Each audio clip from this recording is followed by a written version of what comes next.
혹시 여러분은 성경신학이라는 비블리컬 시올로지라는 이 용어를 들어보신 적이 있으십니까?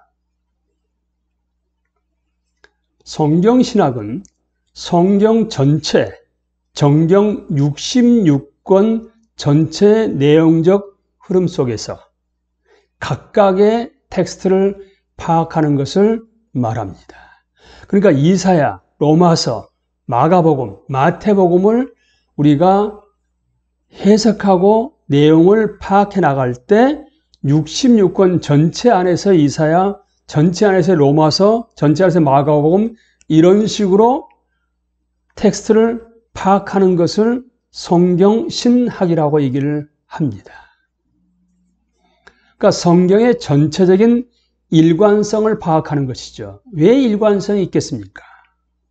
역사의 주관자시여 만왕의 왕이신 영원하신 하나님이기 때문에 그분이 성경의 저자이시기 때문에 일관성, 통일성이 바탕에 분명하게 깔려 있는 거지요.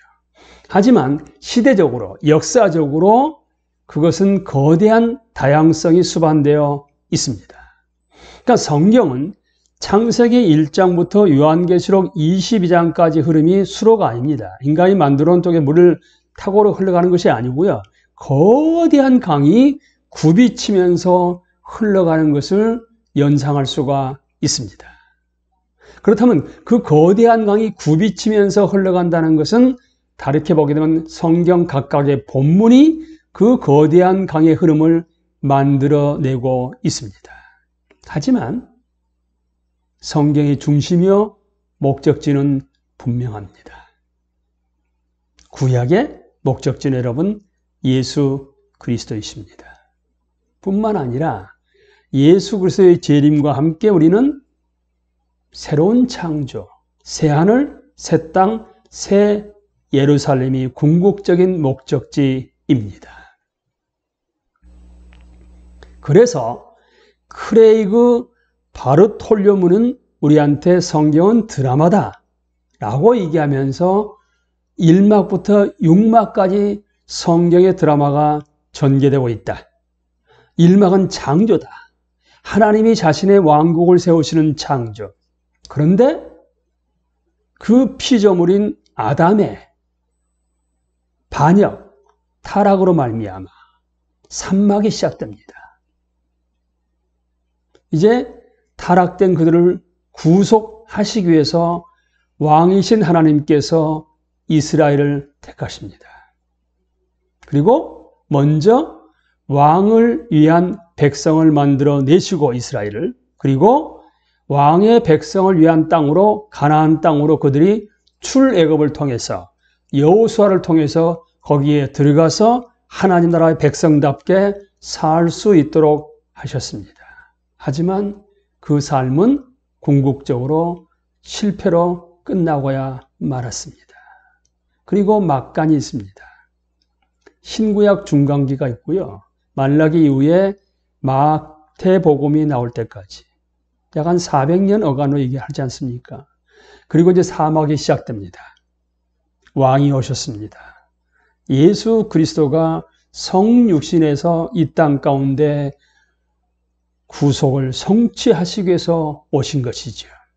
그리고 십자가에서 우리 죄를 대속하시고 돌아가시고 아버지께서 성부 하나님께서 십자가에서 죄값을 치르신 예수 그리스도를 부활 승천시키심과 동시에 보좌 우편에서 대리 통치권자로서 왕권을 행사하게 하셨습니다.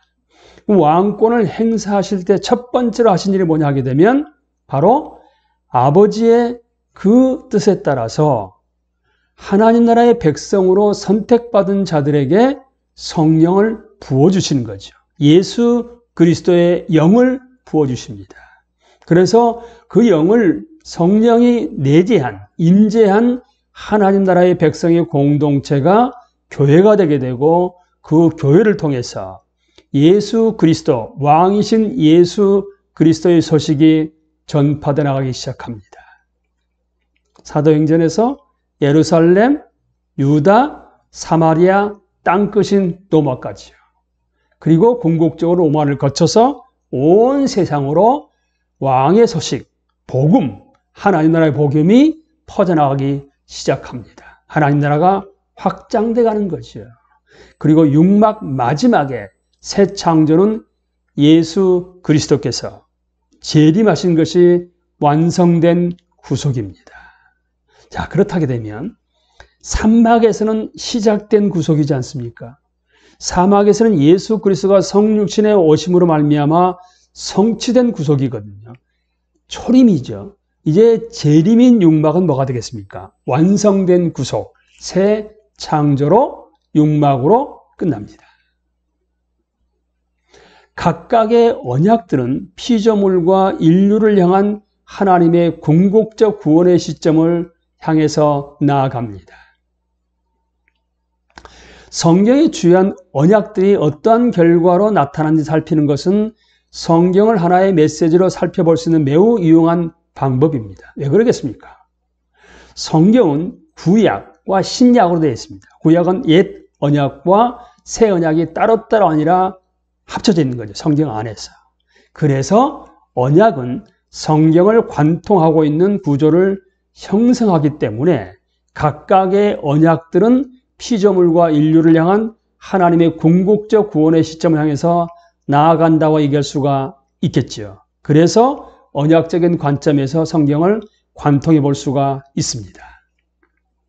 피터 젠트리는 언약과 하나님 나라에서 창조 언약, 노아 언약, 아브라함 언약, 모세 언약, 다윗 언약을 거쳐서 새 언약이 예수 그리스도 안에서 다 이루어지고 심판과 함께 재림하실 때 새하늘 새 땅이 온다고 이렇게 시간대별 언약을 성경을 관통해서 이야기하고 있습니다. 그리고 요한계시록에서 모든 언약들이 임무가 완료되는데요. 노아 때 그때 하나님이 쓸어버리고 다시금 새롭게 시작할 수 있도록 하셨지만 진짜 새 창조, 새 하늘, 새 땅은 요한계시록 맨 마지막 21장, 22장에 나옵니다. 또한 아브라함의 언약은요. 모든 민족과 방언이 모이고 축복받는 중이 요한계시록에 나오죠. 부름받은 모든 자들이, 모든 민족, 모든 방언에서 모인 자들이 예수 그리스도 어린 양 앞에서 예배를 드린 것이 나옵니다. 우리도 그 자리에 반드시 있어야 하겠지요. 그리고 모세 언약의 핵심은 저희는 하나님의 백성이 되고 하나님은 친히 저희와 함께 계셔서 저희 하나님이 되시고 이게 완벽하게 이루어지는 것이 요한계시록 21장, 22장에 나오지요. 또한 다윗이 시온, 예루살렘에 하나님의 성전이 건축되게 되고 하나님이 보좌에 앉으셔서 이스라엘과 열국을 통치하셨던 것이 거룩한 성읍 새 예루살렘에서 완벽하게 성취됩니다. 그리고 새 언약, 죽임당한 어린 양 예수 그리스도의 피로 이 모든 언약이 성취되는 것을 요한계시록에서 임무 완료로 끝나게 되는 것입니다. 또 다른 관점에서는 하나님 나라 관점으로 성경을 창세기부터 요한계시록까지 볼 수가 있습니다. 그레암 골드워디의 복음과 하나님 나라를 이걸 다시 재정리해서 본 로버츠는 성경의 큰 그림이란 책으로 우리한테 보여주고 있습니다. 하나님 나라 관점에서 원형, 패턴이 1장, 2장에 나오죠. 창세기. 그런데 아담의 타락으로 말미암아 에덴 동산에서 쫓겨나면서 무너진 하나님 나라로 보이십니다. 하지만 다시금 3장 15절에서 원시 복음으로 제시하셨고 또한 12장 1, 2, 3절에서 아브라함의 언약을 통해서 약속된 하나님 나라를 제시하시게 되고 창세기 12장부터서 열왕기 역대기까지 이스라엘을 통해서 보여주신 부분적 하나님의 나라 그리고 이사야부터 말라기까지의 예언자들을 통해서 예언된 하나님의 나라가 구약에 제시가 됩니다. 그리고 바로 예수 그리스도께서 이 땅에 오시게 됨으로 말미암아 복음, 마태, 마가, 누가, 요한복음이 바로 예수께서 이 땅에 오셨기 때문에 왕이신 하나님 나라의 왕이신 예수가 오셨기 때문에 현존하는 하나님의 나라로 얘기합니다. 그때부터서 이제 하나님 나라가 성령이 임한 자들을 통해서 사도행전부터 유다서까지 하나님 나라가 선포돼서 확장돼 나가는 역사를 보여주고 요한계시록 21장, 22장에서 완성된 하나님 나라로 끝이 난다는 것입니다. 그러니까 알파여 오메가란 부분이 하나님 나라의 원형이 다시 새롭게 새 창조돼서 완성된 하나님 나라로 끝나는 그 과정이 성경에 기록되어 있다는 것입니다. 그런데 크리스토퍼 라이트는 또 다른 관점에서 조명을 합니다. 하나님의 사역의 목표가 뭔가? 모든 민족, 모든 언어, 모든 백성들 가운데서 하나님이 부른 자들이 있다는 것이죠. 그 사역이 창세기부터 시작됩니다. 아브라함을 통해서 아브라함의 후손들인 이스라엘 민족, 하나의 민족을 통해서 그리고 궁극적으로 한 사람 예수 그리스도를 통해서 전 세계 교회가 형성돼 나가고 요한계시록 21장, 22장에서 전 세계 교회 모습이 보여집니다. 하나님의 선교, 하나님 백성의 선교란 관점에서도 성경 전체를 성경 신학적인 관점에서 조명해 볼 수가 있습니다.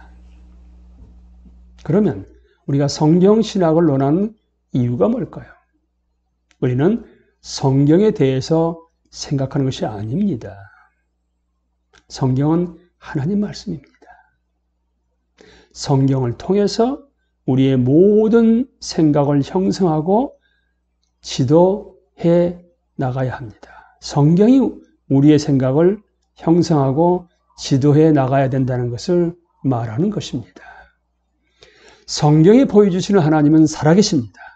그 살아계신 하나님과 인격적으로 관계를 맺어야 합니다. 인격적으로 관계를 맺기를 원하시는 하나님이십니다. 이런 하나님을 우리는 알아야 하며 다른 사람들 또한 그 하나님을 알 수 있도록 우리는 빛과 소금으로서 도와줘야 합니다. 그렇게 할 때 우리는 삶의 중심에 하나님이 계신 세계관을 가지고 삶의 중심에 하나님이 계신 세계관을 가지고 매일을 살아갈 수 있습니다. 삶의 중심에 살아계신 하나님과 인격적인 관계를 맺고 날마다 기쁘게 살아가야